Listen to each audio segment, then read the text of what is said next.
Hello everyone, welcome to the Scumdogs Kennel. I'm your host, Chris Williams, and in today's Cryptid Corner mini-episode, today I have a couple of encounters with both the Shadow People and the Men in Black. Both accounts are very interesting, folks. So, let's get into them now and hear exactly what happened with the first article, Dark Figure Encountered, Night Shadows Come Alive at Las Vegas Outlet Mall. Let's get into this witness's account and how it truly terrified her. Let's read the opening now. In January 1987, a casual evening of shopping in Las Vegas turned into a chilling brush with the unknown. What began as the simple feeling of being watched quickly escalated into a terrifying encounter with a shadowy, motionless figure that seemed to defy the rules of reality. On January 16th, 1987, in Las Vegas, Nevada, I was strolling through a bustling outlet mall, enjoying the vibrant atmosphere filled with the sounds of laughter and chatter. Suddenly, I felt an unsettling sensation as if I were being watched. An involuntary shiver crawled down my spine. When I turned around, my heart raced at the sight of a tall, dark figure standing motionless in the shadows of an empty storefront. Its outline was vague, almost blending into the dim light around it. That does sound like the typical description of a shadow person, folks, but there's also some aspects of this story that reminds me of the stick figure phenomena. You know, the almost cartoonish, well, I wouldn't say it's cartoonish, you actually saw one of these figures, folks, of these stick figure-like drawing entities that look like shadow people, except they're like basically the 2D renditions of drawings that children make, folks. You know, basically just a circle for a head, then basically stick outlines for a body. You get the idea, folks. Literally, that's what's described as the stick figure phenomena. And this figure, while it does seem to have a humanoid body, it seems to basically be flat and almost like, well, it's just a drawing on a wall from the feeling I'm getting here, folks. At least that's what I think. Either way, it's very chilling so far. So let's read the rest of our witness's account. Panic surged through me, and I instinctively began to run, weaving between shoppers and displays. But when I glanced back, the figure had vanished. My breath quickened as I stopped to catch my breath, only to be met with the horrifying realization that it was now much closer, its presence looming more intensely than before. I sprinted toward the parking lot, my pulse pounding in my ears as I desperately glanced over my shoulder. To my shock, as I approached my car, the figure was right next to me, staying eerily still. I couldn't make out any distinct features. It was as if the figure were wrapped in shadows. Fear gripped me as I fumbled for my keys, uncertain of what was or what it wanted. I knew one thing for sure. It was a chilling encounter I would never forget. E.B. As I said, folks, this figure didn't appear to be moving at all, almost as if it were literally just a shadow on the wall of a mannequin. But it was clearly intelligent and wanted this woman to fear it, because that's the feeling I also get over this, folks. It wanted her to fear him, and, well, it was probably feeding on that fear to manifest, and that's why it was getting closer. The more she feared it, the closer this figure got.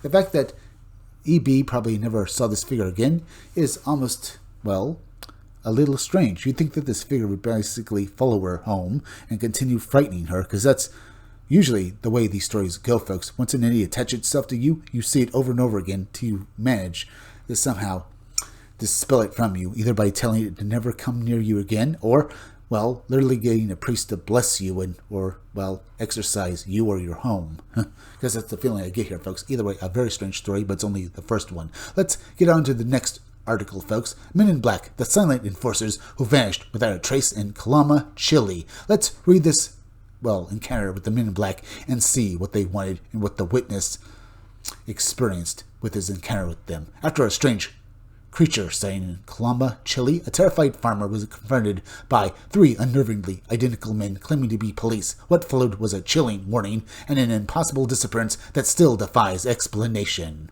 The day after his encounter with a bizarre creature in Calama, Chile, a local farmer spotted three oddly dressed men while he was speaking with a friend who also had seen the creature. The men stood about 30 meters away from a group of acquaintances who were sharing a side of flame-roasted beef. They approached the farmer and claimed to be police officers, stating that they were going to arrest him. Surprised, he asked why, insisting they hadn't done anything wrong. They told him he could not discuss what he had seen the previous day with anyone. That does sound like a typical Men in Black encounter, but what's startling is you'd think the other people around him who were eating would have noticed these men and maybe came to their, friend or basically family member's defense, because they sound terrifying, folks. But then again, maybe they thought they were police or government workers. Let's read on and find out. When he asked to see their badges, they refused. The farmer described the men as nearly 2 meters tall, very thin, and resembling one another closely, especially in their posture and appearance. They wore sunglasses that obscured their eyes, and one of them had eyes that reminded the farmer of Spider-Man. They kept their left hands in their pockets, surveyed the area without communicating with one another, and all three wore gloves that left the ring and pinky fingers exposed, with the rest of the fingers encased together. Their shirt cuffs covered part of their pseudo mitten, and over them they wore thin, shiny metal bracelets. The farmer also noticed a prosthetic covering the nail of the smallest finger and a ring on the tip of the ring finger. Their Spanish was peculiar, slurred, like that of someone drunk. They spoke a language among themselves that the farmer couldn't understand, and he was certain it wasn't English. After the men left, the witnesses realized that they hadn't moved their mouths while speaking. Ooh. Now, from the description, folks, it sounds like these beings were truly odd. What was with the gloves? What was with the fact that maybe one of the men had, eyes that reminded the farmer of Spider-Man? Were they bigger than normal, perhaps? It's been described before, folks, that men in black, they can have some truly odd appearances, and in one case, one man, boy, looked behind the lenses of one of these men in black by basically turning his head and trying to see the eyes of the man, and noticed that this being literally had no eyes at all. It was just, white skin where eyeballs should be. So that's terrifying, folks. And these three men in black sound very similar to that one. So completely horrifying, folks. Let's get back to this farmer's account, though, and read the rest of it and discuss this story and the previous one as well. The farmer further recalled that the group leader wore a hat similar to that of a bullfighter's, which barely covered one of his ears. He noticed a V-shaped cut in the ear, which was a darker shade of color. Additionally, he described the leader as having a sharp vocal tone, short blonde hair, a broad forehead, high cheekbones, a straight nose, a thin neck, and a small mouth. In contrast, the leader had thick lips and wore a safari-type jacket. The men moved in a mechanized manner and had similar gestures. They had lined eyebrows, and their back ties and the tie clips matched the stones on their rings. One of the men, who was roasting the side of beef, remarked they approached us at one point and looked us up and down, but said nothing at all. They appeared to walk and spin on the tips of their feet and seemed to weigh less than a normal person. They declined any water offered by the witnesses. They threatened the farmer once again before they got into an ivory-colored pickup truck, which made no noise at all and vanished after traveling a certain distance. That is completely horrifying, folks. Ooh. But what can I say, folks? What were these beings? Were they truly the men in black, or were they something else entirely? I would have to say this story lines up very nicely with the Men in Black phenomenon that we've read about so many times before, folks.